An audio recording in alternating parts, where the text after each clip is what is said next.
tukakemee watu, baadhi ya wachache wanaokichafua chama kwenye jamii. Na mwenyekiti, hili halina msalie mtume.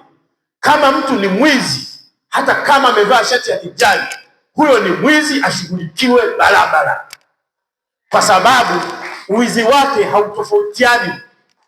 Anaiba akiwa amevaa shati ya kijani, lazima tumwambie shati ya kijani ina heshima yake. Kama mtu ni mdokozi, aidha kule kwenye halmashauri, usifunike kombe mwanaharamu apite, ashughulikiwe na sisi tujue ameshughulikiwa. Asiposhughulikiwa, tutaamini na nyinyi mmekuwa sehemu ya yule mtu, kwa sababu madhara yake yanaenda kwa wananchi na wananchi wanaanza kukichukia Chama cha Mapinduzi. Kwa lazima watu washughulikiwe. Wale ambao ni wezi wa mali za umma, msiwaonee haya wala muhaya, washughulikiwe mchana kweupe, wala msiwaogope. Na kama nyinyi mnawaogopa, tuleteni sisi pale mkoani, tutashughulika nao. Hatuwezi kuambia wananchi sisi ni chama bora alafu tunawafumbia macho watu wanaotuchafua. Hatuwezi.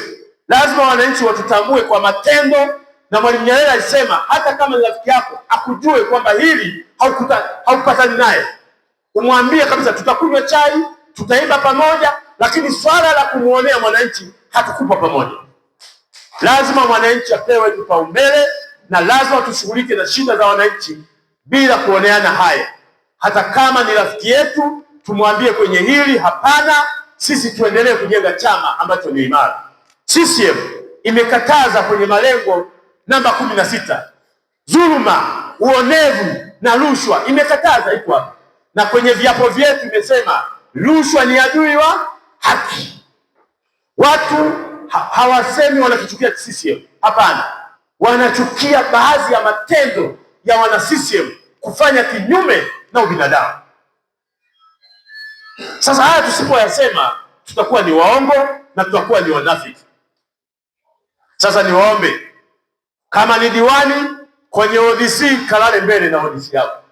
Kama ni mwenyekiti wa halmashauri, kwenye mwenyekiti wako wa halmashauri, kwenye halmashauri wako, wao usimuone haya kabisa. Kama unaona amepindisha mradi, mwambie hapo umepindisha mradi, utakiwa kwenda hivi, sisi hatukuungi mkono. Hapo utakuwa umeitendea haki katiba ya Chama cha Mapinduzi, na hapo utakuwa umemtendea haki jemedari wetu Daktari Samia Suluhu Hassan na hotuba aliyoisema ya kusema tutakwenda sambamba na wanaotaka kufanya mambo ya ufisadi, ubadhirifu na kuonea watu na kufanya chama hiki kwamba ni sehemu ya watu ambao hapana, hatuwezi kufanya kitu kama hicho. Kwa niwaombe sana, najua nimetumia kauli kali, na rushwa hamna kauli ya upole. Ubadhirifu haina kauli ya upole. Ubadhirifu kauli yake ni kali. Umuoneshe mtu kwa vitendo kwamba jambo alilofanya alikubariki mbinguni na alikubariki duniani. Sasa mkisema hapo, mtasema mneki mkali. Wangapi wanasema twende na hiyo slogan? CCM oye!